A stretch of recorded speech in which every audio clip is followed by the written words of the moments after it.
The Live 5 for 6 Skyview Network, sponsored by Terry Lambert Hyundai.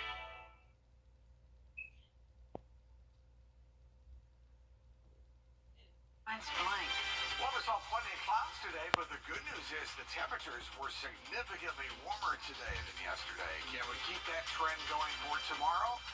Keep your fingers crossed. Your 5 for 6 forecast is straight ahead. Now on News Channel 6 at 4, we'll show you how to protect your identity during this tax season.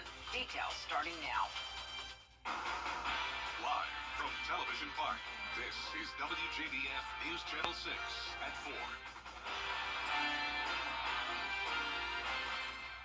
Good afternoon, everybody. I'm Brad Mean. And I'm Jenny Montgomery. Thank you so much for joining us. As coverage you can count on begins today in Aiken County. If you are looking to work in the Aiken County Public School System, an upcoming hire event might be just for you. News Channel 6's Tiffany Hobbs has that. This weekend, Aiken County Public Schools is holding their second annual district-wide mega hiring event for teaching and classified positions. On Saturday from 8 a.m. to noon, public schools of Aiken County will gather in the gymnasium at Aiken High for their spring hiring event. We are looking for certified teachers and also classified staff that have a heart for serving students. We would love for those people to join our team here at Aiken County Public Schools. Applicants will have the chance to network and interview with multiple schools. We will be offering positions on site so people can walk away with a job offer on Saturday. If they don't have a vacancy at the school, we can offer TBDs, which is the promise from the district that they will have employment for the upcoming school year. For those interested in getting certified to teach in the upcoming school year, Watson tells me they offer ways to begin that process. We just want to make sure that they understand that there are programs to help get them in the door if that's something that they want to pursue. Hiring bonuses will also be offered on Saturday. So we are offering a $10,000 bonus for special education teachers, middle level, and high school math and science teachers. Following the success of last fall's mega hiring event, walk-ins will be welcome on Saturday. Please visit our website at acpsd.net. We have a large banner going across the front of the screen to advertise for a recruitment event.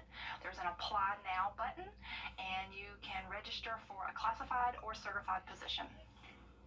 Required documents are needed to apply both online and for walk-ins on Saturday's event. Be sure to check the Aiken County Public Schools website for more details. In Aiken, Tiffany Hobbs, WJBF, News Channel 6.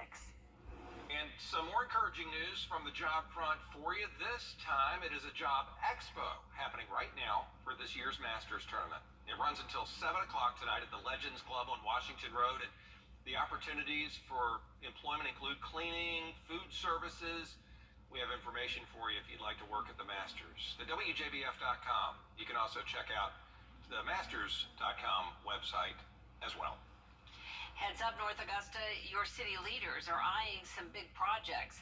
North Augusta leaders focusing on the future in a study session Monday night. The new public safety headquarters building promises to be bigger and better. The current public safety building has been serving North Augusta for decades and is in disrepair. City leaders are looking forward to an improved facility. Big votes we have next week is our new public safety headquarters.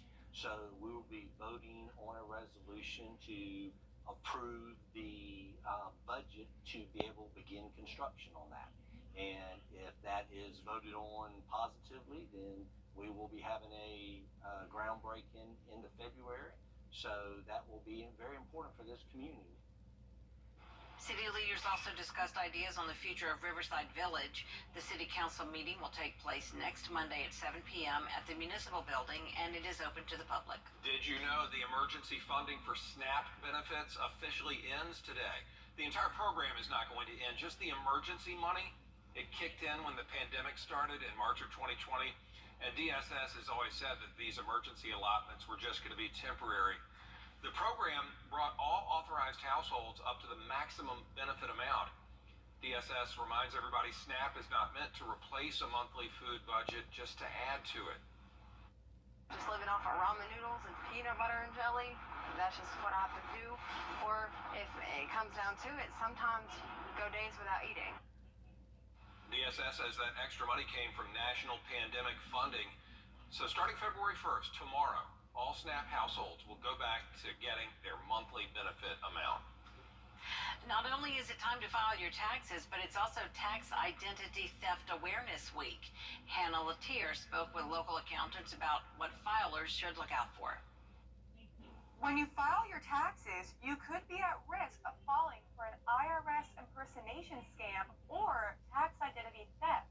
Tax preparation services. Accountants want people to know that the IRS will only contact you through letters in the mail, and they will never call you saying you owe them money. Tax identity theft happens when someone files a return using your name and social security number. One of the best ways to avoid this is to file your taxes as soon as possible. I mean, honestly, in recent years, I think the IRS, state of Georgia, state of South Carolina, and other states have done a much better job, like cracking down on that. Nowadays, taxpayers will frequently get, a letter in the mail saying, not frequently, but it happens, where they might get a letter saying, a tax return was filed under your name and social security number. We just want to verify that it's a legitimate return. Can you please send us a couple pieces of identifying information? And so I think that's helped a lot.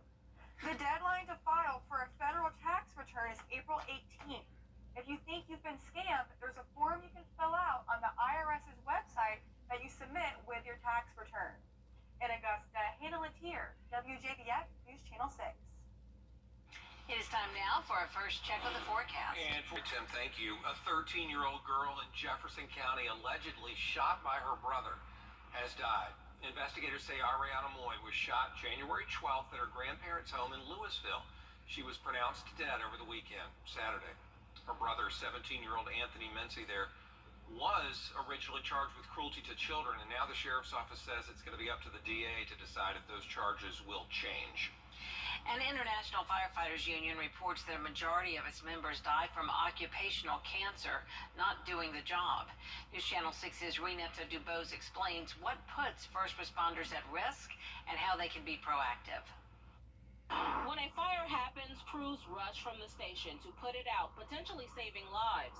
At the same time, those first responders put themselves at risk. The International Association of Firefighters released new data for Firefighter Cancer Awareness Month this January.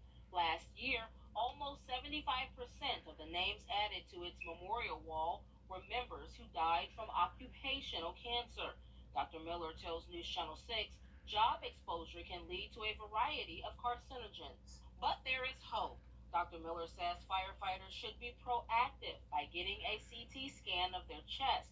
Also, you should practice good lung health by seeing a pulmonary doctor and always wearing respiratory devices. Lung cancer, head and neck cancer, esophageal cancer, stomach cancer, and so forth, bladder cancer, but also the liquid cancer such as leukemia and lymphoma. And if cancer is detected, Dr. Miller says there is now chemotherapy that is targeted, helping each individual differently.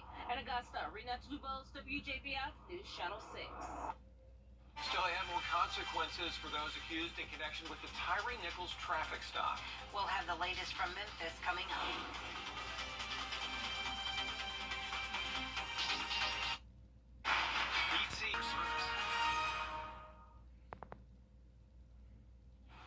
Well, now to the latest in the Tyree Nichols death investigation, continuing to cover this national story for you.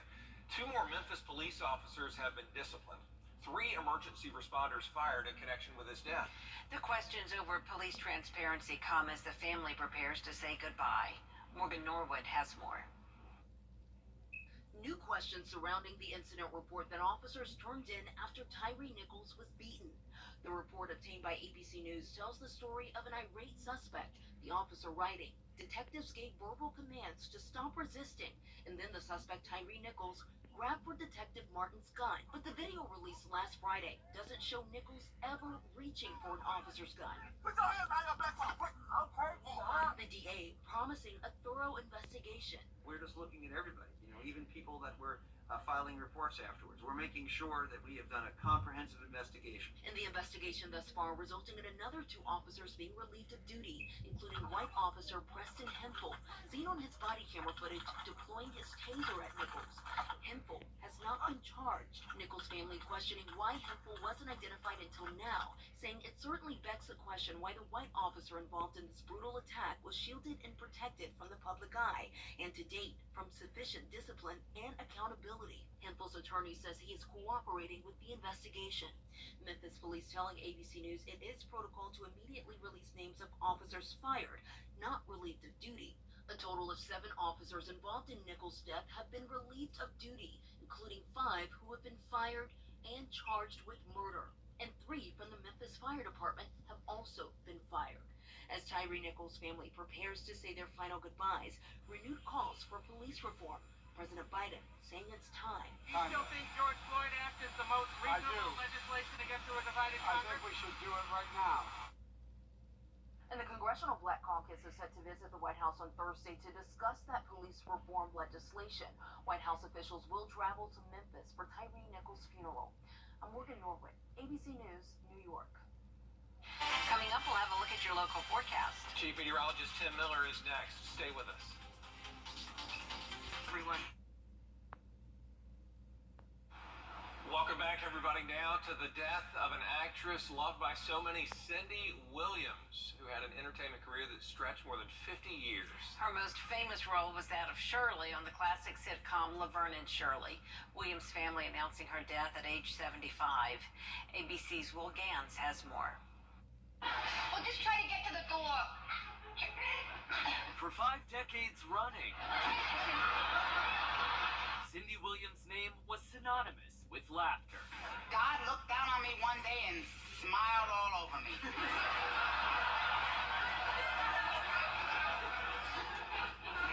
No, I don't think God knows about you.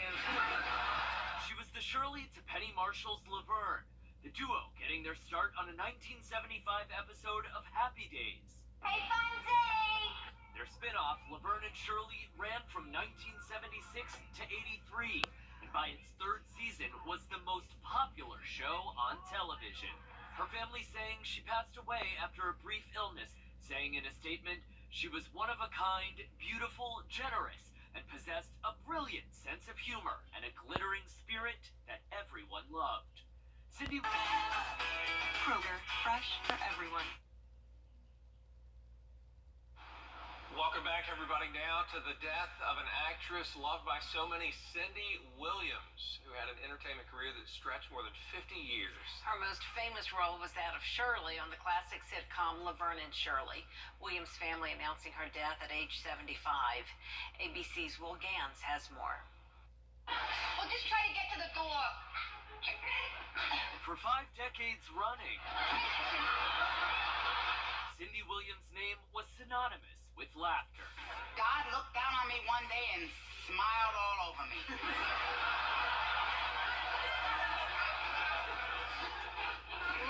No, I don't think God knows about you. She was the Shirley to Penny Marshall's Laverne, the duo getting their start on a 1975 episode of Happy Days.